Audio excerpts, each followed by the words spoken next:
Hello' guys, আজিৰ মই ভিডিঅ'টোত ফৰেষ্টৰ যিখিনি ফিজিকেল টেষ্টৰ বাবে বা ৰানিং জাম্প যিটো হ'ব তাৰ বাবে তোমালোকে ফিজিকেল এফিচিয়েঞ্চি টেষ্টৰ বাবে কি তোমালোকে লগত ডকুমেণ্ট নিব লাগিব, এইখিনি এছেঞ্চিয়েল হয়। চ' এডমিট কাৰ্ডত দিয়া আছে, গতিকে মই ভিডিঅ'টোৰ জৰিয়তে তোমালোকক সহজতে বুজাই দিব বিচাৰিছোঁ, মানে কি ডকুমেণ্ট নিব লাগিব। তলত ইনষ্ট্ৰাকশ্যনখিনি দিয়া আছে। ফিজিকেল ষ্টেণ্ডাৰ্ড টেষ্টৰ ক্ষেত্ৰত তোমালোকৰ যিখিনি চেষ্ট মেজাৰমেণ্ট হ'ব, হাইট মেজাৰমেণ্ট হ'ব, ঠিক আছে, মানে ফিজিকেল এফিচিয়েঞ্চি, এইটো মেডিকেল টাইপৰ হয়। আৰু নেক্সট আছে ফিজিকেল এফিচিয়েঞ্চি টেষ্ট। এফিচিয়েঞ্চি টেষ্টত তোমালোকৰ ৰানিং আৰু জাম্পটো আহে, ঠিক আছে।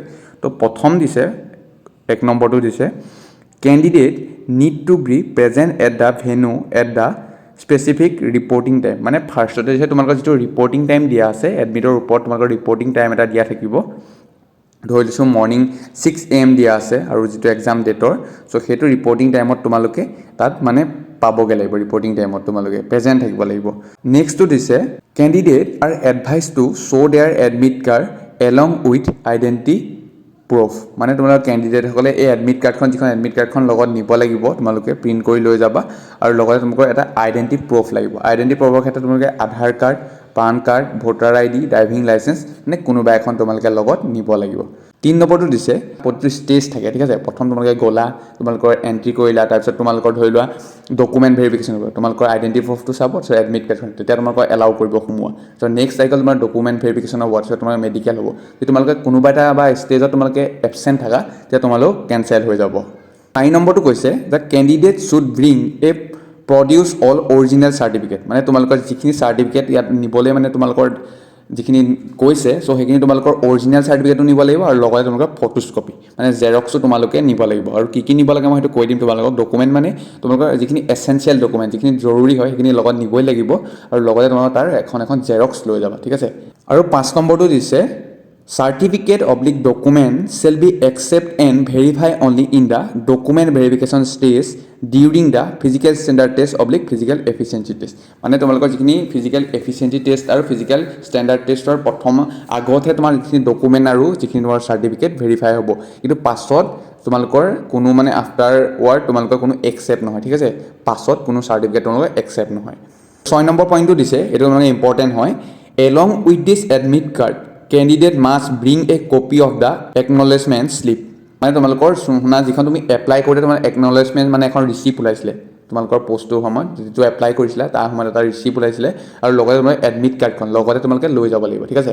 কিছুমানে কি কয় এডমিট কাৰ্ডখনে লৈ যায় বা একনলেজমেণ্ট এখন ৰিচিপ্টটো নিনিয়ে, কিন্তু ইয়াত তোমালোকৰ বিচাৰিছে যিটো যেন তোমালোকে পষ্টটো এপ্লাই কৰাৰ সময়ত তোমালোকে কেফেত যদিও কৰিছা বা নিজেও কৰিছা, এখন ওলাইছিলে ৰিচিপ্টখন, চ' সেইখন তোমালোকে লগত লৈ যাব লাগিব। আৰু 7 নম্বৰটো দিছে, কি ডকুমেণ্ট তোমালোকে লগত নিব লাগিব। 7 নম্বৰ পইণ্টটো সেইটোৱে দিছে।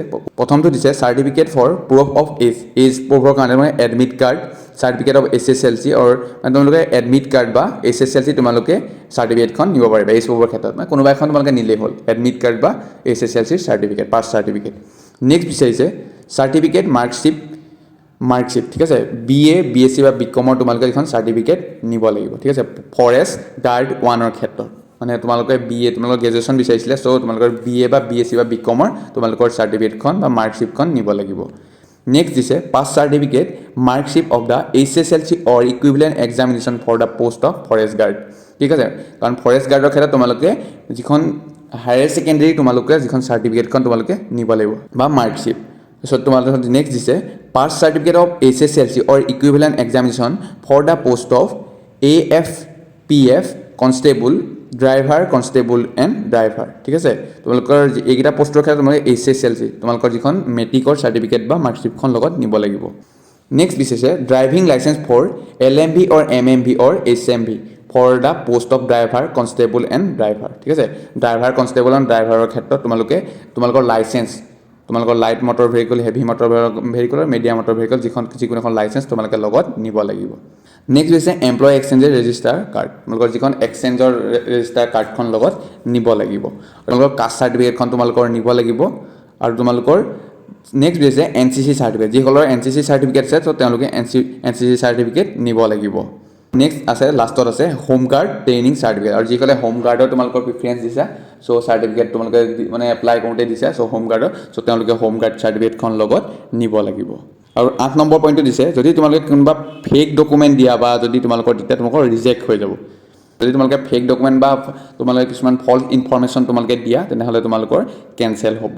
9 নম্বৰটো দিছে SLPRB বা আছাম পুলিচ যদি তোমালোকৰ যিখিনি ফিজিকেল এফিচিয়েঞ্চি টেষ্টৰ সময়ত যদি কোনোবা তোমালোকে ইঞ্জুৰি হয় বা তোমাৰ ডেমেজ হয় তেওঁলোক কোনো ৰেছপনচিবল নহয় মানে। 10 নম্বৰটো দিছে converging in any form of any type of outside influence pressure offer of illegal gratification, threatening and or blackmailing will permanently disqualify the candidate from the requirement process. So, 11 নম্বৰটো দিছে no DA will be admissible for the journey and stay related the approaching in the physical efficiency. মানে তোমালোকৰ যদি কিছুমান বহুত দূৰৰ পৰা আহিলে ফিজিকেল এফিচিয়েঞ্চি টেষ্ট দিয়ে ন, চ' তাৰ মানে কোনো থকা আৰু তোমালোকৰ কোনো জাৰ্ণি ফিজটো কোনো দিয়া নহয়, ঠিক আছে। 12 নম্বৰটো দিছে দ্য কেণ্ডিডেটসকলে মানে তোমালোকৰ যিখিনি তাৰ ডিচিপ্লাইন চ' ষ্ট্ৰিক্টলি তেওঁলোকে ফ'ল' কৰিব লাগিব ৰিকুৱাৰমেণ্টৰ সময়।